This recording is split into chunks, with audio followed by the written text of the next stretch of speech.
ఉమ్మడి ఆదిలాబాద్ జిల్లా వ్యాప్తంగా విస్తారంగా వర్షాలు కురుస్తున్నాయి. దీంతో వాగులు వంకలు పొంగి పొర్లుతున్నాయి. నిర్మల్ జిల్లాలోని కడెం నారాయణరెడ్డి ప్రాజెక్టులోకి భారీగా వరద నీరు వచ్చి చేరుతోంది. ఎగువ ప్రాంతాల్లో కురుస్తున్న వర్షాల కారణంగా ప్రాజెక్టులోకి వరద పెరుగుతోంది. దీంతో ఇరిగేషన్ అధికారులు ప్రాజెక్టులోని 4 గేట్లను ఎత్తి దిగువకు నీటిని విడుదల చేస్తున్నారు.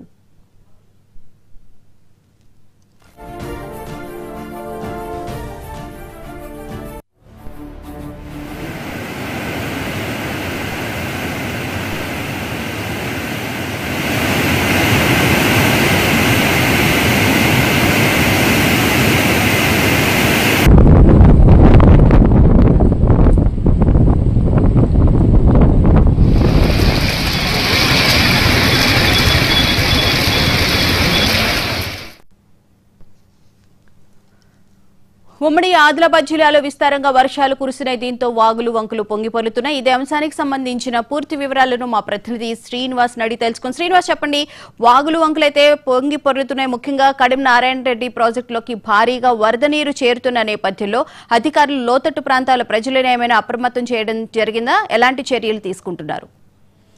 ఉమ్మడి ఆదిలాబాద్ జిల్లా వ్యాప్తంగా నిన్న రాత్రి నుంచి కూడా ఎడతెరపులు లేకుండా వర్షాలు కురుస్తున్నాయి. దీంతో ఉమ్మడి ఆదిలాబాద్ జిల్లాలోని వాగులు వంకలైతే ఉప్పొంగి ప్రవహిస్తున్నాయి. ముఖ్యంగా ఆసిఫాబాద్ జిల్లాలోని ఈ పలు ప్రాంతాలకైతే రాకపోకలు ఇచ్చినటువంటి పరిస్థితి కనిపిస్తుంది. అంతేకాకుండా ప్రధానంగా ఉమ్మడి ఆదిలాబాద్ జిల్లాలోని ప్రధాన జలాశయాలు అయితే నిండుకుండను తలపిస్తున్నటువంటి పరిస్థితి ఉంది. నిర్మల్ జిల్లా కడెంలో ఉన్నటువంటి కడెం ప్రాజెక్టుకు సంబంధించి అయితే 700 అడుగులకు ఉండగా ప్రస్తుతానికి 695 అడుగులకు చేరుకోవడంతో అయితే 4 గేట్లను ఎత్తి దిగువ ప్రాంతానికి అయితే నీటిని వదులుతున్నారు. ఇప్పటికే ఆ కడెం ప్రాజెక్టుకు సంబంధించి అయితే 18,000 పైగా క్యూసెక్కుల ఇన్ఫ్లో ఉంది. అందులో 22,000 క్యూసెక్కుల నీటిని దిగువ ప్రాంతానికి వదులుతున్న నేపథ్యంలో దిగువ ప్రాంతంలో ఉన్నటువంటి ప్రజలు అప్రమత్తంగా ఉండాలి. ముఖ్యంగా చేపలకు పెట్టి వెళ్లే వచ్చు కావచ్చు, వ్యవసాయ పనులకు వెళ్ళేటువంటి రైతులే కావచ్చు, అప్రమత్తంగా ఉండాలని చెప్పేసి వ్యవసాయ శాఖ, ఇరిగేషన్ శాఖ అధికారులు అయితే అప్రమత్తం చేసినటువంటి పరిస్థితి కనిపిస్తుంది. అంతేకాకుండా జిల్లాలోని మరో ప్రధాన జలాశయం అయినటువంటి శ్రీపాద ఎల్లంపల్లి జలాశయాన్ని కూడా వరద నీరు పెద్ద ఎత్తున చేరుతుంది. దాన్ని కూడా 16,000 పైగా క్యూసెక్కుల ఇన్ఫ్లో వచ్చి చేరడంతో 20 టీఎంసీల సామర్థ్యం ఉన్నటువంటి శ్రీపాద ఎల్లంపల్లి ప్రాజెక్టుకు 16 టీఎంసీల వరకు చేరుకోవడం జరిగింది. అంతేకాకుండా ఎగువ ప్రాంతంలో విస్తారంగా వర్షాలు కూడా, అదేవిధంగా ఉమ్మడి ఆదిలాబాద్ జిల్లాలో కూడా విస్తారంగా వర్షాలు కురుస్తున్న నేపథ్యంలో కూడా ఇటు జలాశయాలు అయితే నిండుకుండని కనిపిస్తా ఉన్నాయి. దీంతో కడెం ప్రాజెక్టు సంబంధించి 4 గేట్లను ఎత్తి దిగువ ప్రాంతానికి నీటిని వదులుతూ ఉన్నారు. అదేవిధంగా కొమరం భీం ప్రాజెక్టుకు సంబంధించి కూడా 2 గేట్లను ఎత్తి దిగువ ప్రాంతానికి వదులుతున్న నేపథ్యంలో దిగువ ప్రాంతంలో ఉన్నటువంటి ప్రజలు అప్రమత్తంగా ఉండాలని అయితే వ్యవసాయ మన ఇరిగేషన్ శాఖ అధికారులు అయితే చెప్పినటువంటి పరిస్థితి కనిపిస్తుంది. దీంతో ఉమ్మడి ఆదిలాబాద్ జిల్లాలో విస్తారంగా వర్షాలు కురుస్తున్న నేపథ్యంలో కూడా జిల్లా కలెక్టరేట్ లో కూడా కంట్రోల్ రూమ్ ను ఏర్పాటు చేయడం జరిగింది. ఆ కంట్రోల్ రూమ్ లో కూడా ఇటు పంచాయతీరాజ్, రెవెన్యూ, ఇరిగేషన్ శాఖలకు సంబంధించి పోలీసు సంబంధించినటువంటి అధికారులను ఒక్కొక్కరు కూడా పెట్టడం జరిగింది. 24 గంటల పాటుగా కంట్రోల్ రూమ్ లో ఉంటాయి. ఎవరైనా ప్రజలు విపత్తు వచ్చినట్టు కానీ, వరదల వల్ల లోతట్టు ప్రాంతాలు జలమయమైనట్టు కానివ్వండి, లేకపోతే ఏదైనా వాగులు వంకలు ఉప్పొంగి ప్రవహిస్తున్నారు అన్నది కానీ ఏదైనా సమాచారం ఇస్తే వెంటనే అప్రమత్తం కావడానికి కూడా జిల్లా కలెక్టర్లు అయితే క్షేత్రస్థాయిలో పరిశీలిస్తున్నటువంటి పరిస్థితి కనిపిస్తుంది. ఓవరాల్ గా నిన్న రాత్రి నుంచి అంటే జలతెరపి లేకుండా అయితే విస్తారంగా వర్షాలు కురుస్తున్నటువంటి పరిస్థితి కనిపిస్తుంది. ఇటు లోతట్టు ప్రాంతాలు జలమయం కావడంతో ఇటు పత్తి, వరి వేసుకున్నటువంటి రైతులకు మాత్రం కొంతమేర నష్టం జరిగిందని చెప్పుకోవచ్చు. ఇటు గోదావరి ప్రాణహిత ప్రవాహక ప్రాంతాల్లో ఉన్నటువంటి కొంత మేరకైతే పంటలు అయితే నీట మోగినటువంటి పరిస్థితి అయితే కనిపిస్తుంది. ఎడతెరిపి లేకుండా అయితే నిన్న రాత్రి నుంచి అయితే విస్తారంగా వర్షాలు కురుస్తున్న నేపథ్యంలో ఇటు మంచిర్యాల జిల్లాకు సంబంధించి సింగరేణిలో మాత్రం ఓపెన్ కాస్టులు అయితే బొగ్గు ఉత్పత్తి నిలిచిపోయిందని చెప్పుకోవచ్చు. ఇటు మందమర్రి, శ్రీరాంపూర్, బెల్లంపల్లి, ఖైరుగూడకు సంబంధించినటువంటి ఓపెన్ కాస్ట్లలో బొగ్గు ఉత్పత్తి నిలిచిపోవడంతో సుమారుగా 40,000 టన్నుల బొగ్గు ఉత్పత్తి ఆగిపోయిందని చెప్పేసి అయితే అధికారులు అంచనా వేసినటువంటి పరిస్థితి కనిపిస్తుంది. ఓపెన్ కాస్ట్ లోకి నీరు చేరడంతో అయితే మట్టి వెలికితీత పనులు ఆగిపోవడంతో అయితే బొగ్గు వెలికితీతకైతే ఆటంకాలు ఏర్పడతా ఉంటాయి. దాంట్లో దృష్టిలో పెట్టుకొని అయితే సింగరేణిలో అయితే ఓపెన్ కాస్ట్లలో బొగ్గు ఉత్పత్తి నిలిచిపోయింది. ముఖ్యంగా ప్రధాన జలాశయాలకైతే నిండుకుందని కల్పిస్తున్నటువంటి పరిస్థితి. కడెం ప్రాజెక్టు కూడా ఇంకా వరద నీరు ఎక్కువగా వస్తున్న నేపథ్యంలో కూడా మరో 1-2 గేట్లను కూడా కొంత సమయం తర్వాత లేపే అవకాశం ఉంది. ఇప్పటికైతే 5 ఫీట్ల మేరకైతే ఈ 4 గేట్లను ఎత్తి దిగువ ప్రాంతానికి అయితే నీటిని వదులుతున్నారు. మరో 2 గేట్లను కూడా ఎత్తే అవకాశం ఉందని చెప్పేసి అయితే ఇరిగేషన్ శాఖ అధికారులు చెప్తున్నటువంటి పరిస్థితి కనిపిస్తుంది. Right, thank you Srinivas.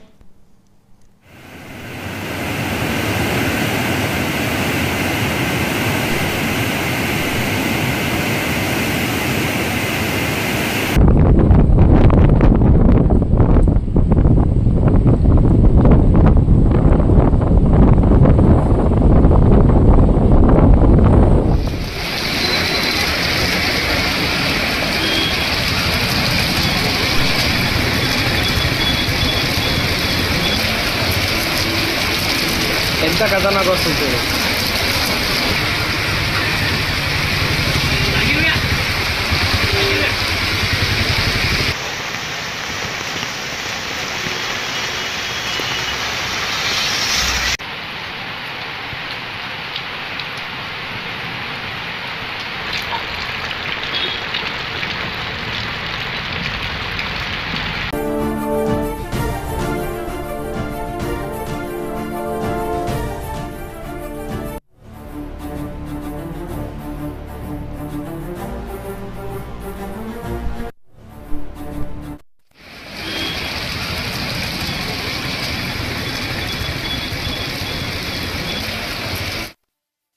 ఉమ్మడి ఆదిలాబాద్ జిల్లా వ్యాప్తంగా విస్తారంగా వర్షాలు కురుస్తున్నాయి. దీంతో వాగులు వంకలు పొంగి పొర్లుతున్నాయి.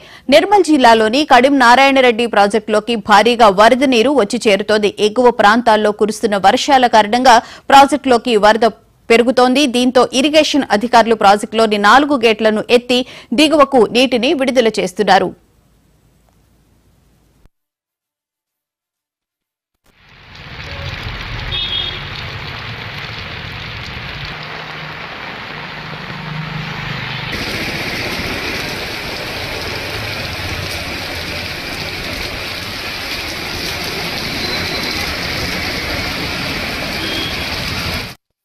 అంశానికి సంబంధించిన పూర్తి వివరాలను మా ఆదిలాబాద్ జిల్లా ప్రతినిధి శ్రీనివాస్ నడి తెలుసుకుందాం. శ్రీనివాస్, చెప్పండి. జిల్లా వ్యాప్తంగా విస్తారంగా వర్షాలు కురవడంతో మాత్రం జిల్లా అతలకుతలం అవుతుందని చెప్పుకోవచ్చు. ప్రధానంగా పలు లోతట్టు ప్రాంతాలు అయితే జలమయం కావడం జరిగింది. ముఖ్యంగా పట్టణాల్లో కూడా వరద నీరు భారీగా వచ్చి చేరుతున్నటువంటి పరిస్థితి కనిపిస్తుంది. ఇటు మంచిర్యాల, లక్షడ్పేట, చెన్నూరు, కోటపల్లి, బోత్, సిరికొండ, ఇచ్చోడ లాంటి పట్టణాల్లో కూడా వరద నీరు ఇళ్లకు వచ్చి చేరుతున్నటువంటి పరిస్థితి కనిపిస్తుంది. విస్తారంగా వర్షాలు అయితే కురుస్తా ఉన్నాయి. ఎడతెరిపి లేకుండా అయితే వర్షాలు కురుస్తున్న నేపథ్యంలో కూడా ఇళ్లలోకి అయితే వరద నీరు వచ్చి చేరుతున్నటువంటి పరిస్థితితో ఇటు మంచిర్యాల మున్సిపల్ కార్పొరేషన్ లోని 32, 34 వాళ్లకు సంబంధించి అయితే వరద నీరు ఇళ్లలో చేరుకోవడం జరిగింది. ఇటు లక్షడ్పేటలోని గోదావరి తీర ప్రాంతంలో ఉన్నటువంటి 2 కాలనీలో కూడా వరద నీరు వచ్చి చేరినటువంటి పరిస్థితి కనిపిస్తుంది. అదేవిధంగా చెన్నూరులోని బుర్రగడ్డ ప్రాంతంలో కూడా ఇళ్లలోకి వరద నీరు వచ్చినటువంటి పరిస్థితి కనిపించింది. అదేవిధంగా ఇటు బోత్, సిరికొండ, ఇచ్చోడ లాంటి ప్రాంతాల్లో కూడా వరద నీరు అయితే ఇళ్లకు వచ్చి చేరుతున్నటువంటి పరిస్థితి కనిపిస్తుంది. విస్తారంగా వర్షాలు కురుస్తున్న నేపథ్యంలో కూడా కడం ప్రాజెక్టు సామర్థ్యానికి మించి వాటర్ వస్తున్న నేపథ్యంలో 17 గేట్లను ఎత్తి దిగువ ప్రాంతానికైతే నీటిని వదులుతున్నటువంటి పరిస్థితి కనిపిస్తుంది. కడం ప్రాజెక్టు గేట్లు ఎత్తి నీటిని వదులుతున్న నేపథ్యంలో 1,50,000 క్యూసెక్ల నీటిని కడం ప్రాజెక్టు నుండి దిగువ ప్రాంతానికి వదులుతున్న నేపథ్యంలో ఇటు శ్రీపాద ఎల్లంపల్లి ప్రాజెక్టుకి అయితే వరద నీరు పెద్ద ఎత్తున వచ్చి చేరుతుంది. ఇప్పటికి శ్రీపాద ఎల్లంపల్లి ప్రాజెక్టు సంబంధించి కూడా 20 టీఎంసీలు ఉండగా 16 టీఎంసీల సామర్థ్యానికి వచ్చి చేరిన నేపథ్యంలో కూడా ఇప్పుడే అధికారులు ప్రకటన విడుదల చేయడం జరిగింది. శ్రీపాద ఎల్లంపల్లి ప్రాజెక్టు గేట్లు కూడా ఎత్తే అవకాశం కొద్దిసేపట్లో ఉందని చెప్పి పరివాహక ప్రాంత ప్రజలను అయితే అప్రమత్తం చేసినటువంటి పరిస్థితి కనిపించింది. ఇది గొర్రెల కాపర్లు, పశువుల కాపర్లు, రైతులు, గోదావరి తీర ప్రాంతాల్లో వ్యవసాయం చేసుకున్నటువంటి రైతులు కూడా ఇప్పుడు ఆ పరిసర ప్రాంతాలకు వెళ్ళకండి, గేట్లు ఎత్తే అవకాశం ఉంది కాబట్టి ఆ లోతట్టు ప్రాంతాలకు నీళ్లు వచ్చే అవకాశం ఉంటుంది కాబట్టి ఆ ప్రాంతాలకు వెళ్ళొచ్చని హెచ్చరిక జారీ చేయడం జరిగింది. అంతేకాకుండా పౌరంభీం ప్రాజెక్టు సంబంధించి కూడా ఎగువ ప్రాంతాల్లో ఎక్కువగా వర్షాలు కురుస్తున్న నేపథ్యంలో 3 గేట్లను అయితే దిగువ ప్రాంతానికి అయితే నీటిని వదులుతా ఉన్నారు. ఆ పరివాహక ప్రాంత ప్రజలు కూడా అప్రమత్తంగా ఉండాలని చెప్పేసి అయితే ఇరిగేషన్ శాఖ అధికారులు ప్రకటన విడుదల చేయడం జరిగింది. ముఖ్యంగా నిన్నటి నుంచి కూడా ఎడతెరిపి లేకుండా అయితే ఉమ్మడి జిల్లాలో పలు చోట్ల విస్తారంగా వర్షాలు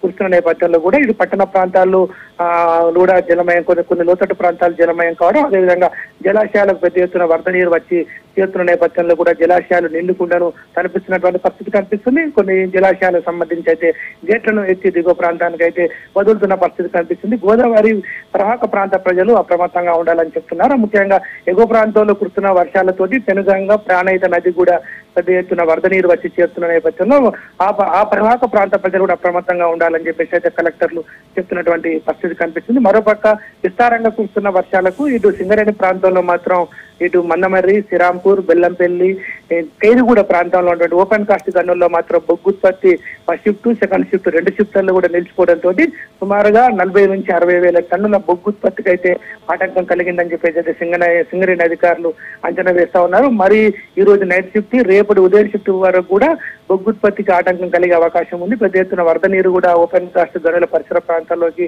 రావడంతో అయితే మట్టి వెలికితీత పనులకు ఆటంకం కలుగుతుందని చెప్పేసి సింగరేణి అధికారులు చెప్తున్నటువంటి పరిస్థితి కనిపిస్తుంది. ఇదే వర్షం మరి రేపటి వరకు కానీ కురిసినట్టయితే పలు లోతట్టు ప్రాంతాలు అయితే జలమయ్యే అవకాశం ఉందని చెప్పేసి అయితే హెచ్చరికలు వస్తున్న నేపథ్యంలో కూడా లోతట్టు ప్రజలు అప్రమత్తంగా ఉండాలని అయితే అధికారులు హెచ్చరిస్తా ఉన్నారు. ఇంకా ఎగువ ప్రాంతంలో కూడా విస్తారంగా వర్షాలు కురుస్తున్నాం. జిల్లాలో కూడా ఎడతెరిపి లేకుండా కూడా వర్షాలు కురుస్తున్న నేపథ్యంలో కూడా పెద్ద ఎత్తున వాగులు వంకలైతే ఉప్పొంగి ప్రవహిస్తున్నాయి. ఈ నేపథ్యంలో ఆసిఫాబాద్ జిల్లాలోని కిరమేరి పరిసర ప్రాంతాల్లో కూడా సుమారుగా పలు గ్రామాలకైతే రాకపోకలు నిలిచిపోయినటువంటి పరిస్థితి కనిపిస్తుంది. వాగులు వంకల వద్ద కూడా పోలీసు రెవెన్యూ అధికారులు అయితే అప్రమత్తమై బ్యానర్లు ఏర్పాటు చేయడం జరిగింది. ఎవరు కూడా వాగులు దాటకూడదు, వాగుల పరిసర ప్రాంతాల వ్యవసాయ పనులకు వెళ్లే వాళ్ళు కూడా ఎవరు కూడా రావద్దని చెప్తున్నారు. అత్యవసర పరిస్థితులు ఉంటే తప్ప ప్రజలు బయటికి రాకండి అని చెప్పేసి హెచ్చరికలు అయితే చేస్తున్నటువంటి పరిస్థితి కనిపిస్తుంది. గత అనుభవాలను దృష్టిలో పెట్టుకొని వాగుల వద్ద ఫోటోలు దిగడానికి, ప్రాజెక్టుల వద్ద, జలాశయాల వద్ద ఫోటోలు దిగడానికి వచ్చే ఎవరు కూడా రావద్దని చెప్పేసి అయితే హెచ్చరికలు జారీ చేయడం జరిగింది. కడెం